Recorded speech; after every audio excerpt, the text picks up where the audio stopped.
ኧረ ይሄ ቴዲ ተብሎ የሚባል ሰው አቃጥሎ ሊደፋን ነው እንዴ? መሲን ልጅሽን ታስወርጀዋለሽ። አንቺ በጭራሽ ለእኔ ልጅ ልትወልጂ አትችይም። ማስወረጃ ብር እሰጥሻለሁ፣ ይዘሽ ሄደሽ ልጅም ታስወርጃለሽ። እኔ አሁን ልጅ የማሳደግ አቅሙም ሆነ ፍላጎቱም የለኝም በማለት ይመልስላታል። መሲም ደግሞ በጭራሽ አላደርገውም፣ አንተ ስላልክ ብቻ እንደዛ አድርገን፣ አንተ ስላልክ ብቻ ልጅን ልገለውና ልጅን ላስወርደው አልችልም። አንተ ባታሳድገውም እኔ ያሳድገዋለሁኝ። ያምሻል እንዴ? እንዴት ነው የምታስቢው? ሂደሽ ታስወርጀዋለሽ። እኔ አሁን ላይ ፕሮግራሜ የልጅ ማሳደጊያ ፕሮግራሜ አይደለም። ብዙ የምሰራቸውና ብዙ የማደርጋቸው ነገሮች አሉ። ስለዚህ ያረገሽው ልጅ ሂደሽ ታስወጫዋለሽ በማለት መሲን ይጨቁናታል። መሲም ደግሞ በንዴት እንዴ እኔ እንደዚህ አላደርግ አልችልም፣ የሰው ነፍስ ላጠፋ አልችልም፣ እንዳንተ አረመኔና እንዳንተ ጨካኝ አይደለሁም በማለት ትመልስላታለች። ምክንያቱም መሲ ያንን ደብዳቤ ካየች ወዲህ በጣም ተቀያይራለች። አሁን ላይ እሱን መበቀለዋ እንደዚሁም ደግሞ እሱን ማሰቃየዋ ሰዓት ስለሆነ ግዴታ መጠንከር አለባት። ልጇን እንግዲህ መሲ አታስወጣውም አታስወርደውም፣ እሱ ባይፈልገውም እሷ ስለምትፈልገው ማለት ነው። ስለዚህ ለሱ እሱ የፈለገውን ብቻ አላደርግም በማለት ትወስናለች። ግን አሁን ላይ መሲ በጣም ቆራጥ ሆናለች።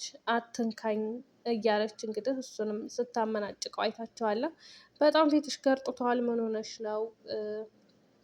በጣም እኮ እያመመሽ ነው፣ ምንድነው የተፈጠረው? ምን እየተካሄደ ነው ብሎ ስጠይቃት እሷም ደጋግማ አትንካኝ፣ አትጠጋኝ፣ ሂድ ከፊቴ ጥፋ እያለች እንግዲህ ስትለው ነበር። እሱም ደግሞ ከስር ከስሯ ምን ሆነሽ ነው? የሆንሽው ነገር አለ ወይ እያለ ስጠይቃት እሷም መናገርም አልፈለገችም ማለት ነው።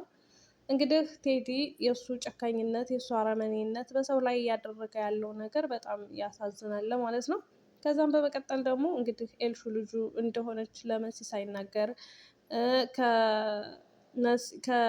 ከኤልሹ እናት ጋር ደግሞ ግንኙነት እንዳለው እንግዲህ ሳይነግራት እዚህ ደርሰዋል ማለት ነው። እሷ ቀድማ ያው ስላወቀች በጣም ተናዳለች ማለት ነው መሲ። አሰላሙ አለይኩም ወራህመቱላሂ ወበረካቱ። ውድ የተከበራችሁ የቻናል ቤተሰቦች ሰላም ሰላም ብያለሁ። ውድ ሀገሬ ልጆች ሰላማችሁ ይብዛልኝ በያላችሁበት። ለዚህ ቤት አዲስ ሆናችሁ ላይክ፣ ሸር፣ ሰብስክራይብ እያደረጋችሁ አበረታቱኝ። ለምታበረታቱኝ ደግሞ እጅግ ከልብ አመሰግናለሁ።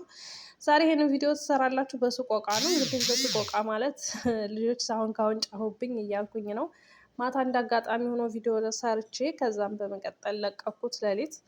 ከዛ ድጋሚ ለመስራት አልተመቸኝም፣ እንቅልፍ እያዳፋኝ ማለት ነው። እና አሁን ላይ ኩሽና ሆኜ ነው የምቀርጽላችሁ ውድ ቤተሰቦቼ። እንግዲህ እንዴት ተቸግሬ እየሰራሁኝ ይህን ቪዲዮ እናንተ ደግሞ ላይክ ሸር አድርጉልኝ ማለት ነው። ቪዲዮውን እስከ መጨረሻው ይዩልኝ፣ ምክንያቱም ሰዓት ስለሚያስፈልገኝ ማለት ነው። እንግዲህ ውድ ቤተሰቦቼ እንግዳ ድራማን ይዤላችሁ መጥቻለሁ። እንግዳ ድራማ እንግዲህ መሲ ቴዲን እንደምትበቀለው ያንን ወረቀት እንዳነበበች እና መሲ ደግሞ ወረቀቱን እንዳላነበበችው አድርጎ ነው የቆጠረው እሱ ግን መጀመሪያ ሲገባ ስለ እኔና ስለ ሄለን አወቀች እንዴ በማለት ነበር የጠረጠረው። እሱ ማለት ደግሞ ያው እሷ ጋር ውጭ ስለተገናኘ እንዴት አወቀች በሚለው ነው እንጂ ወረቀቱን ታነበዋለች በሚለው በጭራሽ አላሰበውም።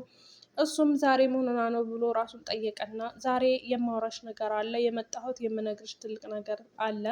እኔ እናንቺ ከመጋባታችን በፊት ያልነገርኩሽ ነገር አለ ሲላት እኔ እናንተ አልተጋባንም አለችው። አንድ ቤት እየኖርን አይደል እንዴ? እንዴት ነው እንደዛ የምትይው ብሎ ሲላት እንግዲህ መጋባትና አንድ ቤት መኖር ይለያያል ትለዋለች።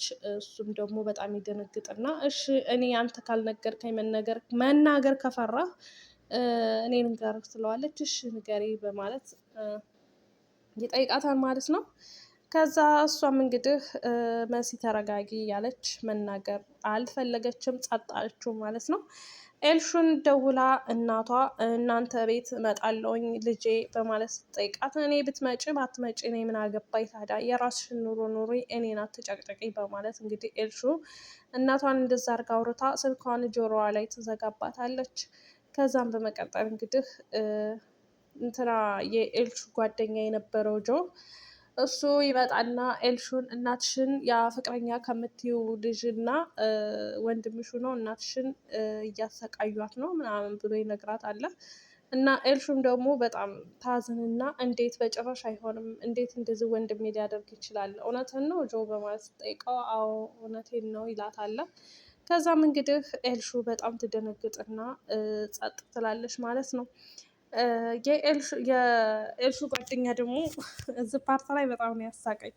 ወይ ይችን እንደዚህ እንደሱ ያሉት እንደው መናጅራ ነው ምንድን ነው የምታገኛቸው ከየት ነው እያለች እንግዲህ ሀይንዬ እየሳቁ ነበር። በነገራችን ላይ እዛ ፓርት ላይ ልጅቷ እንግዲህ ሞልቃቃ ናት። እየጠራቻትም አልሰማቻትም።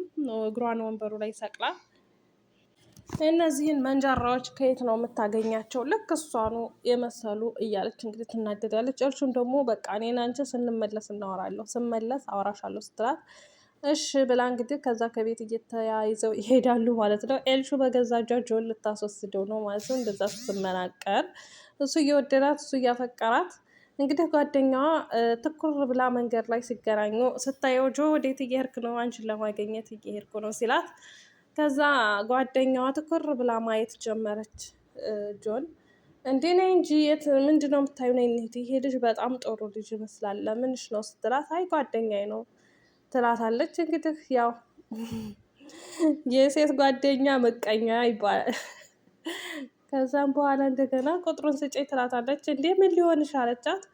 ምንሽም ካላደለው ቁጥሩን ስጭኝ ላውራው ትላታለች። እሱን ጠይቄ እሰጥሻለሁ ስትላት ኤልሹ እንዴ አንቺ ደግሞ ፋራ ነሽ እንዴ እኔ ለማወራው አንቺ ለምንድን ነው የምታስፈቅጂው ስትላት ከዛ አይ መስጠት አይፈልግ ከሆነ ማያወራ ከሆነ ስትላት ከዛም በመቀጠል እሺ በቃ አስፈቅደሽ ስጪ ደስ እንዳለሽ አለቻት። ከዛም ኤልሹ በጣም ተናደደች። በቃ ቻው ከዚህ በኋላ መንገዱ አይጠፋሽም ብላ እንግዲህ ትታት ትመለሳለች ማለት ነው።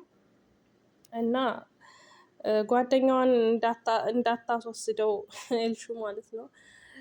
ያው ጆ በነገራችን ላይ በጣም ነው የሚወዳት ኤልሹን። እንደዛ ሰቃይታውም እንደዛም ሆና እንደዛም ተመናቅራ ይወዳታል። እውነት ለመናገር እውነተኛ ፍቅር አያልቅም የሚባል የለም። እንደዛ ነው ነገሩ። በጣም ያስብላታል፣ በጣም ይወዳታል የምር እና ተመለሰች። ከተመለሰች በኋላ እንግዲህ የእንትና የማን ነበረች የሊዛ ጓደኛ ሳሎን ነበረች። ከዛም በመቀጠል እንግዲህ እስኪ ሂጂልን እኔ እና እሷ የምናወራዋለን ብሎ ሲላቸው እንዴ ራሳችሁ ታዲያ ሌላ ቦታ ሄዳችሁ ማውራት አትችሉም እንዴ በማለት ትመልስላቸዋለች። ሂጂልን ትንሽ እናውራ አንቆይም በማለት ትሄዳለች። ከዛም በመቀጠል እንግዲህ እናትሽን እንደዚህ እያደረጉ ነው ምናምን ብሎ ያው መጀመሪያ ላይ እንደነገርኳቸው ሲነግራት እሷን በድንጋጤ እውነትን ነው በማለት ደነግጣለች። በቃ ደህና ደሪ ብሎ ትቷት ይሄዳል ማለት ነው። በጣም ግራ ተጋባች። አዶኒም ደግሞ ክላስ ውስጥ ገብቶ ወረቀት እንደዚሁም ደግሞ መጽሐፎችን እያገላበጠ መረጃ እየፈለገ ነው። ምክንያቱም ምንም አይነት መረጃ አላገኙም እስካሁን። መረጃ የተባለች እንግዲህ አጠፋፍታ ነው ይዛ ሄደችው ማለት ነው። እንግዲህ እናቷን ትቀበላታለች አትቀበላትም? ኤልሹ ለእናቷ ትወግናለች ወይስ ለወንድሟ? ግራ ያጋባል። በነገራችን ላይ እሷም ግራ ተጋባች። ሚስኪን አባቷን አታውቅ ምን የላት ከጎኗ ሁልጊዜ መጠቃት እንጂ በጣም ታሳዝናለች ኤልሹ። በዛውም ላይ እሷም ክፉ ናት። ብቻ ከባድ ነው። እና ወደ ቤተሰቦች የዛሬ ቪዲዮን ይመስላል። አጠር ምጥን ያለ ነው። በደንብ ማላብራራሁት። አመሰግናለሁ ለነበረን ቆይታ። ጫጫታ